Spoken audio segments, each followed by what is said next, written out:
At 17, Sarah Jenkins was a senior at Westfield High School, but years of relentless bullying had left their mark. She walked the halls with her shoulders slightly hunched, trying to disappear into the sea of chattering students. It was 2 weeks before prom, and excitement buzzed in the air. Posters advertising the event were plastered on every wall, and conversations about dresses, dates, and after-parties filled every corner. For Sarah, though, every mention of prom was a painful reminder of her outsider status. As she stood at her locker, Sarah kept her head down, willing herself to blend in. Nearby, Brittany Thompson, the head cheerleader and ringleader of the popular girls, zeroed in on her.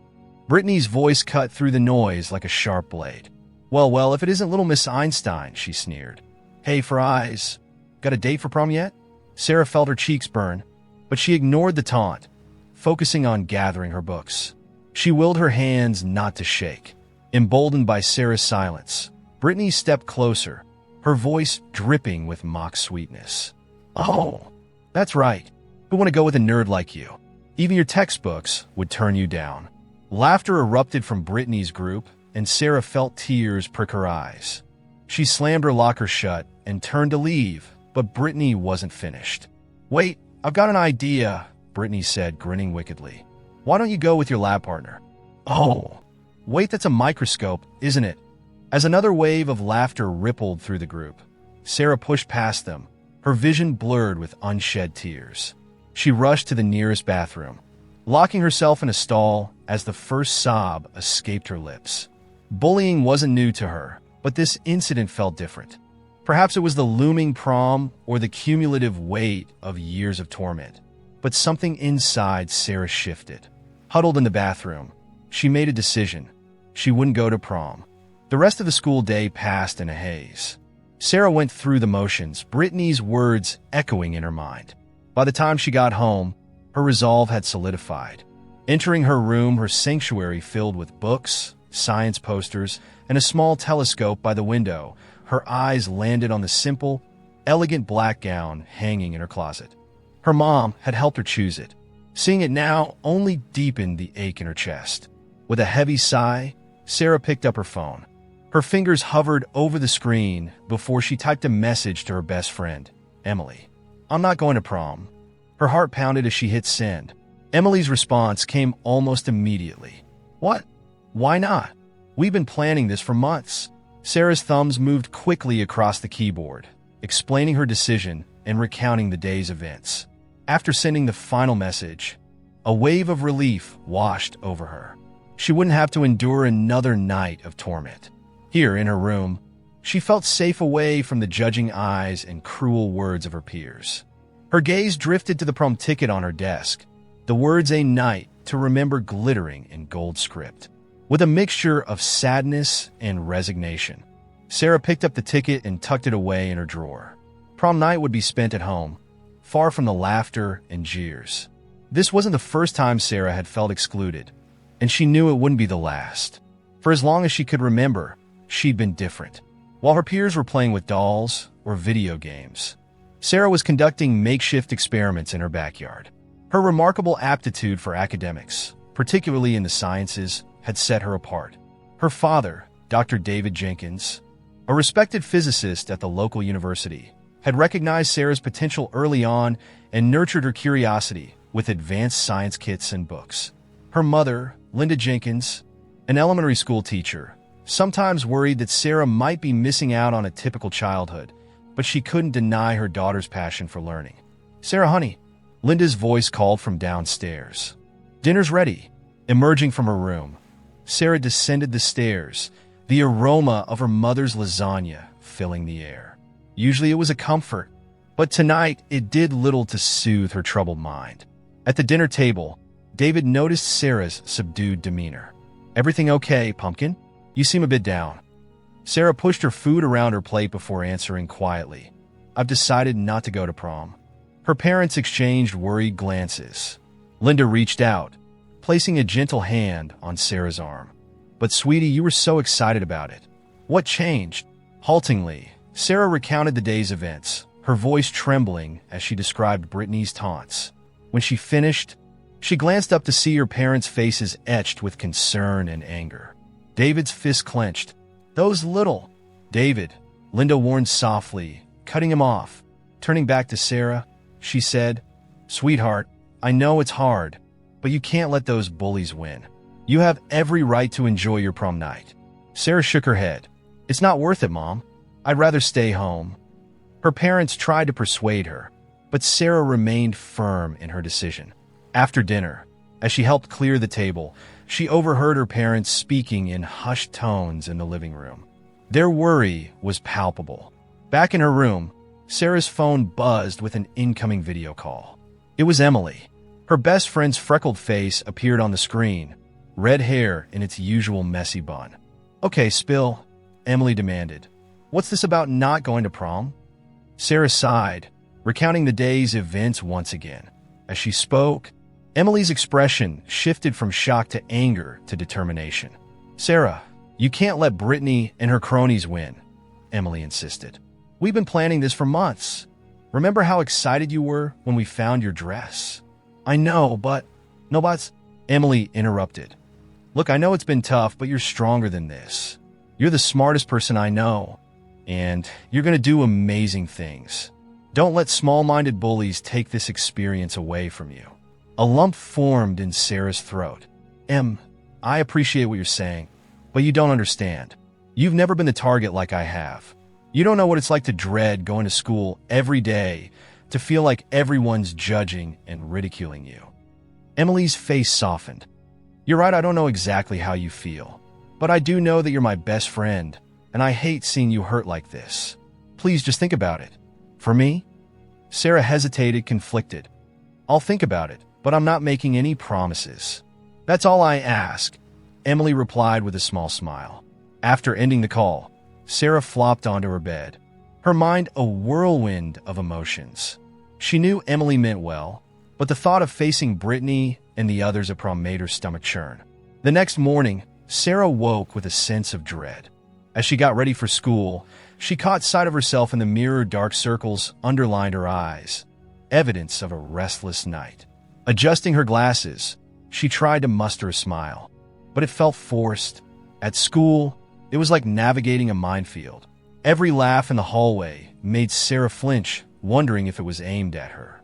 She kept her head down, avoiding eye contact, especially with Brittany and her clique. Later that evening, as Sarah sat at her desk struggling to focus on her homework, a gentle knock on her door broke her concentration. She looked up to see her parents entering, their faces filled with concern. "Sarah, honey," Linda began, sitting on the edge of her bed, "your father and I have been talking, and we think it's time we spoke to the principal about this bullying." Sarah's eyes widened in panic. "No, please, you can't do that." David, standing by the door with his arms crossed, looked puzzled. "But Sarah, we can't let this continue. What Brittany and her friends are doing is unacceptable." Shaking her head vehemently, Sarah pleaded, "Dad, you don't understand. If you go to the principal, it'll just make everything worse. I'll be labeled the girl who couldn't handle it, the one who had to get her parents involved. I'll be even more of an outcast." Her parents exchanged worried glances. Linda reached out and took Sarah's hand. "Sweetie, we're just trying to help. We hate seeing you go through this." "I know," Sarah whispered. "But please promise me you won't go to the principal. I can handle this on my own." David sighed heavily. "Sarah, you shouldn't have to handle this alone. It's not fair to you. Please," Sarah begged, her voice cracking. "Just give me some time. I'll figure it out." After a long moment of silence, her parents reluctantly agreed. "All right," David said, his voice heavy with reluctance.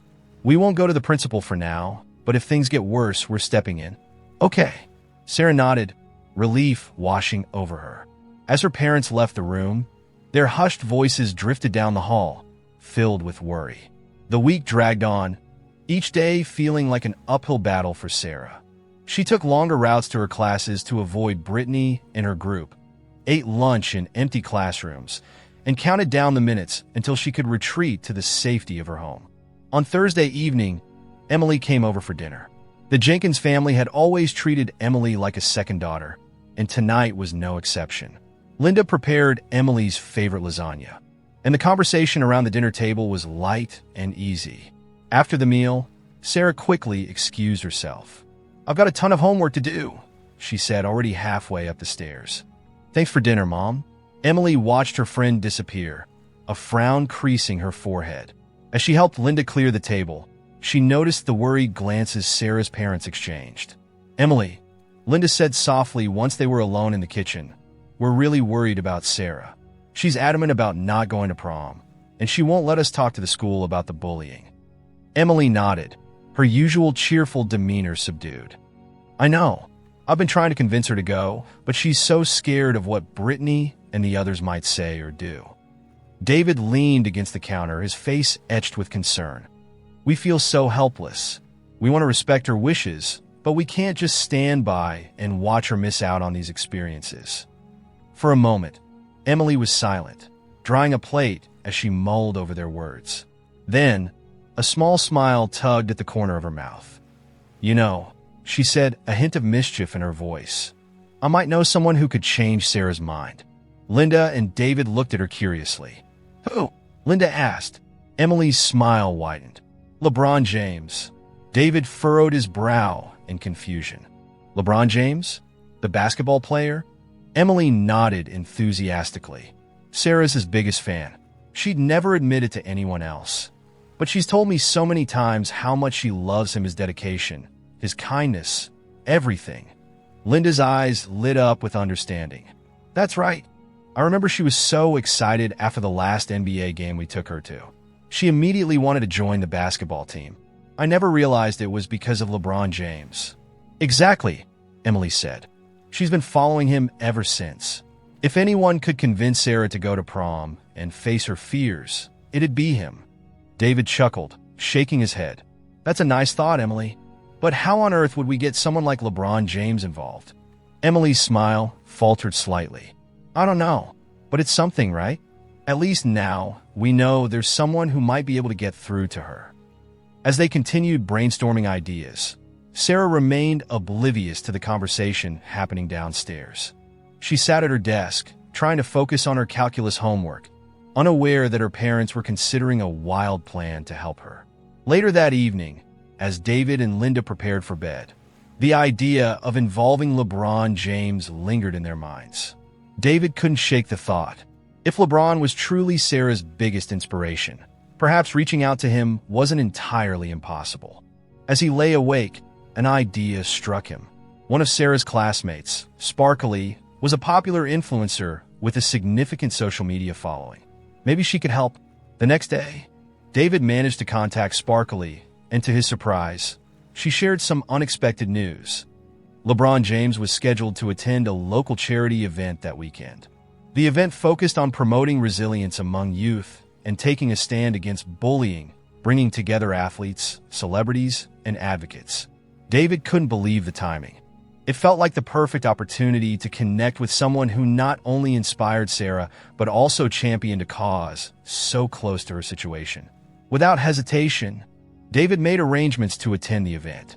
The venue was bustling with energy when David arrived. After some effort and a little luck, he managed to speak with someone from LeBron's entourage. Initially, the response was discouraging.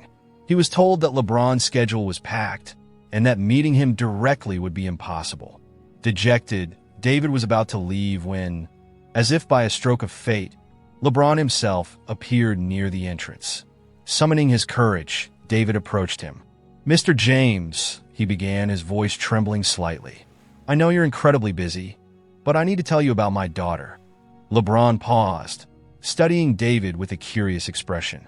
David poured his heart out, explaining Sarah's struggles, her admiration for LeBron, and her reluctance to attend prom because of the bullying she'd endured. He admitted he had nothing to offer in return, only a desperate plea for help. LeBron listened intently, his expression softening as David spoke. After a thoughtful pause, he smiled warmly. "I understand what it's like to face challenges," he said. "Your daughter sounds like a strong, incredible young woman. Let me see what I can do." LeBron took David's contact information, assuring him that he would be in touch. David left the venue with a glimmer of hope, silently praying that this unlikely plan might work.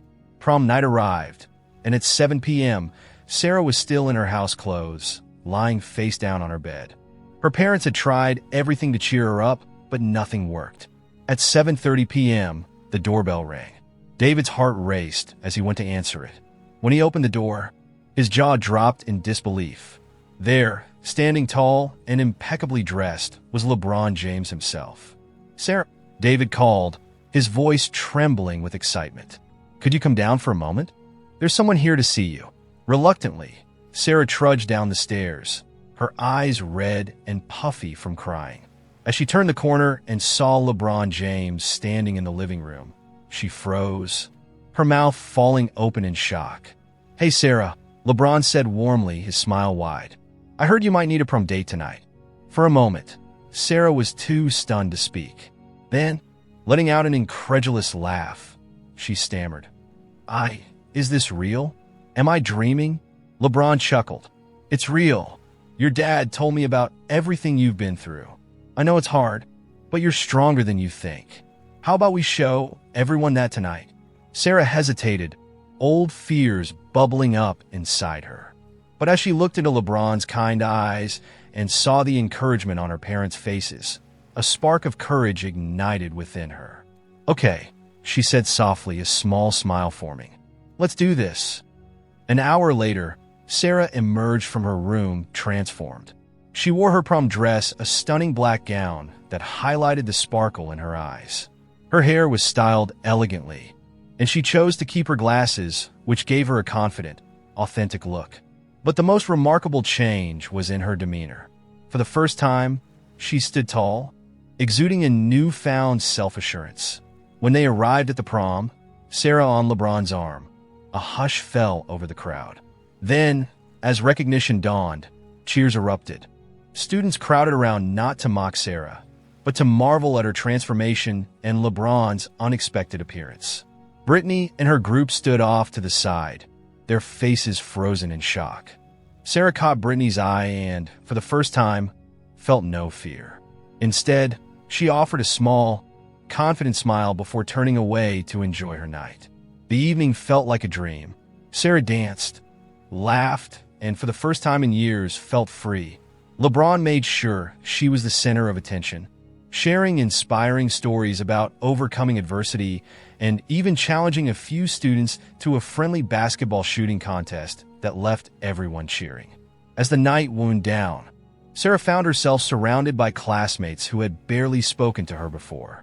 Now, they were eager to talk, snap photos, and even apologize for not standing up to Brittany's bullying earlier. Emily stood by Sarah's side, her face beaming with pride at her best friend's transformation. Before leaving, LeBron pulled Sarah aside. His voice was calm, but serious as he said, "Remember this feeling, Sarah. This confidence, it's all you. I didn't give it to you. I just helped you see it. Don't let anyone ever make you feel less than who you are." Tears welled in Sarah's eyes as she nodded. "Thank you," she whispered, hugging him tightly. As she watched LeBron drive away, Sarah felt like a different person. The bullying hadn't magically disappeared, but she now knew she had the strength to face it head-on. With her head held high, Sarah walked back into the prom, ready to embrace whatever the future had in store.